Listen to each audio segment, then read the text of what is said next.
Let's have a look at the Telegraph. And we've got the following headline. Hunt plots £10 billion tax grab from better off. Middle-class workers face paying up to £10 billion more in income tax as Jeremy Hunt, the new Chancellor, considers drastically reducing the relief they currently enjoy on their pension contributions. The Chancellor of the Exchequer is in discussions over changing tax rules designed to encourage employees to save into their pension pots, rejecting a George Osborne-era plan that was ultimately abandoned after objections from Tory MPs. So there you go, clobbering the middle classes. And extra bank holiday will mark the King's coronation, say the Telegraph. Hooray for that. And the Independent? Protesters demand general election now, as reported by Ray in the news bulletin. Thousands marched through London today calling for a national poll and help with the cost of living crisis. That group in that photo don't look like they've done a serious day's work in their lives. And migrants deported from places of worship. Immigration enforcement officials are targeting places of worship to advise people with insecure statuses to go back to their countries of origin. I've got more papers to come, but let's get an early reaction from Fleet Street and the former editor of the Sunday Mirror, a very old friend of mine, Paul Connew. Hi, Paul. Good evening, Mark. Good to see you. Let's talk, if we can, about Jeremy Hunt's black hole. How do we fill it? I think Jeremy Hunt is still working on that, along with Rishi Sunak. I think we've actually got two chancellors at the moment. Actually, the man who is Chancellor and the man who used to be Chancellor is now Prime Minister, but in some ways I think is shadowing Jeremy Hunt.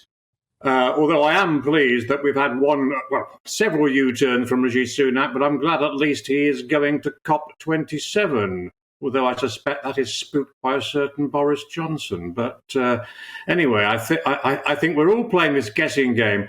I'm not sure, though, whether the stories aren't being planted about certain radical decisions looming in Jeremy Hunt's fiscal statement in order that when some of them don't materialise, people will go, God, thank God for that. So you've got to be careful that there isn't a little bit of over-planting, a bit of overspin in order that when it happens, it's going to be pretty drastic without a shadow of doubt, but it might not be quite as draconian as the strategic leaks are suggesting. There you go. Could they be playing mind games with the public? God forbid, Paul Connew. How about the front page of The Independent? Protesters demand a general election now. You've broken some of the biggest political stories in the country over the last couple of decades. Could you get your crystal ball out? When do you think Rishi Sunak goes to the country?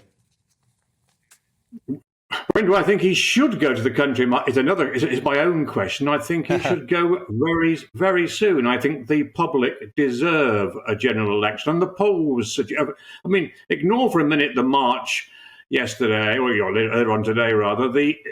I just think the public deserve a general election. And the polls show that they demand it. But there's an old saying, as we all know, turkeys don't vote for Christmas, and I certainly don't think prime ministers lagging 25 and 30 points behind in the polls are going to be rushing there.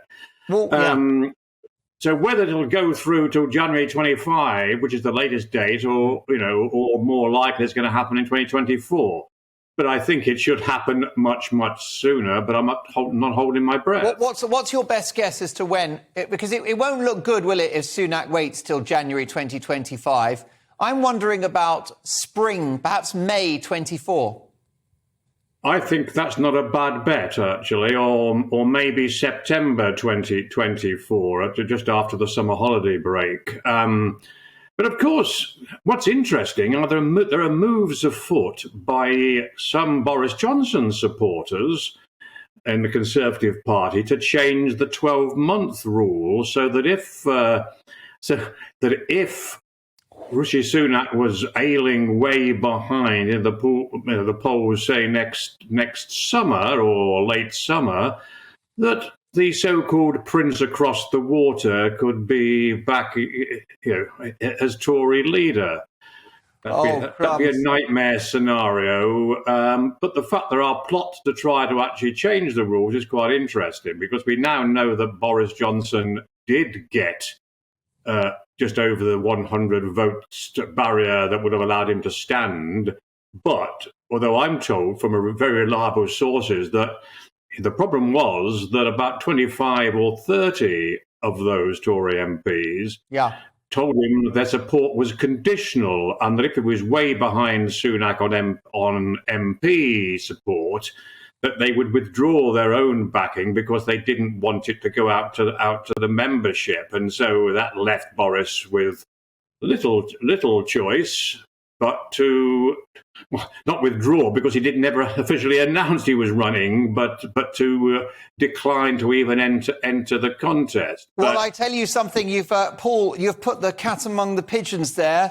Paul Connew, a legendary former newspaper editor, not ruling out the possibility that Boris Johnson is the leader of the Tory party in advance of the next general election. Paul, I know you'll be joining us for that sneak peek at the papers on a regular basis on a Saturday, so I look forward to seeing you again in the very near future. The brilliant Paul Connew.